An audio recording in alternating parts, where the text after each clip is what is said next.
ये कहानी एक ऐसे राइटर के बारे में है जिसे हर दिन एक नई औरत चाहिए रहती है अपने अंदर की आग बुझाने के लिए। तो फ्लैशबैक में हम जोई नाम के एक राइटर को देखते हैं जो कि एक बीच पे बैठा होता है। उसके ठीक सामने एक अकेली लड़की भी बैठी हुई होती है जिसका नाम है कैथी। इसी दौरान दोनों की निगाहें मिलती है और जोई सीधा जाके कैथी से बात करने को अप्रोच करता है। कैथी भी उसमें इंटरेस्ट दिखाती है और थोड़ी ही देर में दोनों में दोस्ती हो जाती है। जोई से पहले कैथी की एक डैनियल नाम के प्लम्बर से रिलेशन थी, मगर डैनियल एक शादीशुदा आदमी था, इसीलिए उनके रिलेशन आगे नहीं बढ़ पाई। लेकिन जोई एक हैंडसम और चार्मिंग आदमी था जिससे थोड़ी देर बात करने के बाद कैथी उसे पसंद करने लगती है और उसके मन में नई उम्मीदें जगने लगती है। दोनों एक दूसरे के साथ ज्यादा टाइम बिताने लगते हैं और इसी बीच दोनों काफी बार लव लापाटा भी करते हैं। जोई एक यंग राइटर था जो कि एक नॉवेल लिखना चाहता था। इसके अलावा ना उसके पास कोई काम था न रहने के लिए घर, इसीलिए कैथी उसे अपने साथ रहने के लिए बुलाती है। मगर जोई के पास कोई इंस्पिरेशन या टॉपिक नहीं था नॉवेल लिखने के लिए। जब कैथी दोनों को गुजारा करने के लिए ऑफिस में काम करती थी तब जोई दिन भर टाइपराइटर के पास बैठकर सिगरेट और अल्कोहल पीकर अपना टाइम बर्बाद करता था। काम के बाद जब कैथी घर आके उससे बात करने की कोशिश करती थी तब वो सारा भड़ास उसके ऊपर निकालता था। इसी चीज को लेकर कैथी और उसके बीच में एक दिन भारी लड़ाई हो जाती है, जिसके बाद जोई उसका अपार्टमेंट छोड़कर चला जाता है और अपना टाइपराइटर नदी में फेंक देता है। यहाँ उसका मुलाकात लेस नाम के एक आदमी से होता है जो उसे अपने बोट में काम करने का ऑफर देता है। दोस्तों लेस बोट में अपनी वाइफ एला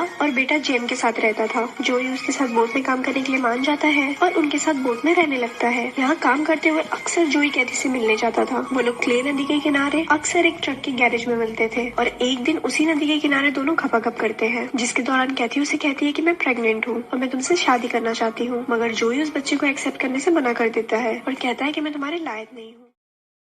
जाने की कोशिश करती है और दोनों के बीच में बहस होती है। जोई उठ के वहाँ से जाने लगता है और कैथी उसे रोकने के लिए उसके पीछे भागती है, मगर अचानक उसकी पैर फिसल जाती है और वो नदी में गिर जाती है। कैथी को तैरना नहीं आता है जिस वजह से वो डूबने लगती है। अंधेरा होने के कारण जोई भी पानी में कैथी को ढूंढ नहीं पाता। वो बहुत ही ज्यादा घबरा जाता है और उसके बैग से अपनी फिंगरप्रिंट मिटा के नदी में फेंक देता है और कपड़ा एक ट्रक में फेंक देता है। इसके बाद हमें प्रेजेंट टाइम की कहानी दिखाई जाती है और मूवी की शुरुआत भी यहीं से होती है। अगली सुबह जब जोई नदी के किनारे बोट के पास बैठा होता है तब कैथी की लाश उसे तैरती हुई मिलती है। ये देखकर तुरंत लेस और जिन कैथी की लाश को नदी से निकालते हैं और पुलिस को इस बारे में खबर करते हैं। लाश को देख के जोई को कैथी के प्रति संवेदना तो होती है पर वो किसी को बताता नहीं कि वो कैथी को पहचानता है। मगर ये संवेदना बस कुछ ही दिनों के लिए था, क्योंकि उसके मरने के बस कुछ ही दिनों के बाद जोई की नजर लेस की पत्नी एला पे पड़ती है और वो उसे चोरी छुपे देखने लगता है। हालांकि लेस और एला पति पत्नी थे, मगर दोनों की शादीशुदा जिंदगी में प्यार एकदम से खत्म हो चुका था। लेस एक अल्कोहलिक था जो अपना ज्यादातर पैसा जुए में उड़ा देता था और ज्यादा शराब पीने के कारण एला के साथ खपाखप नहीं कर पाता था। इसका फायदा उठा के जोई एला का मन बहलाने लगता है। अपने पति से खपाखप ना मिलने के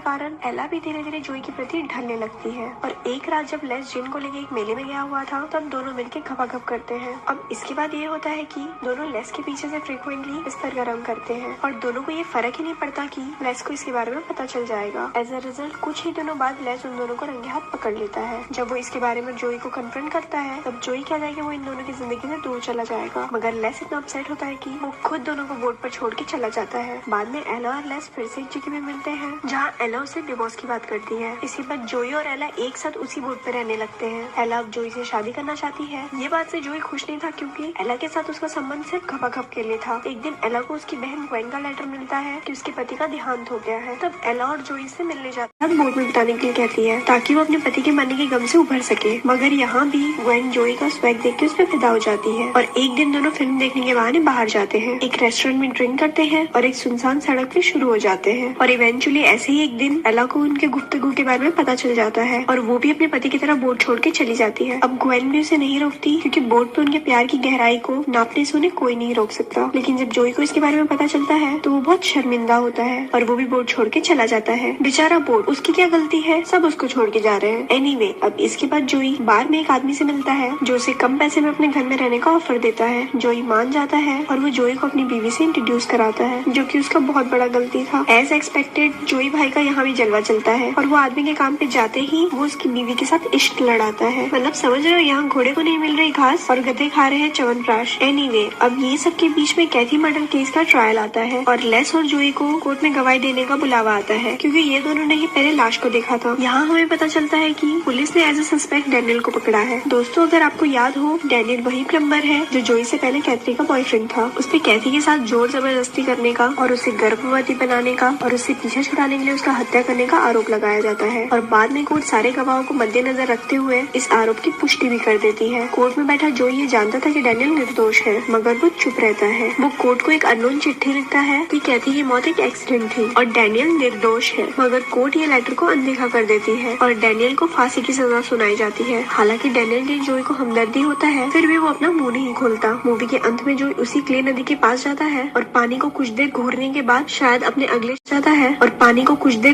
बाद शायद अपने अगले शिकार की खोज में निकल पड़ता है। और दोस्तों, मूवी यहीं पर खत्म हो जाती है। ऐसे ही और स्टोरी सुनने के लिए हमारे पेज को लाइक करें। धन्यवाद।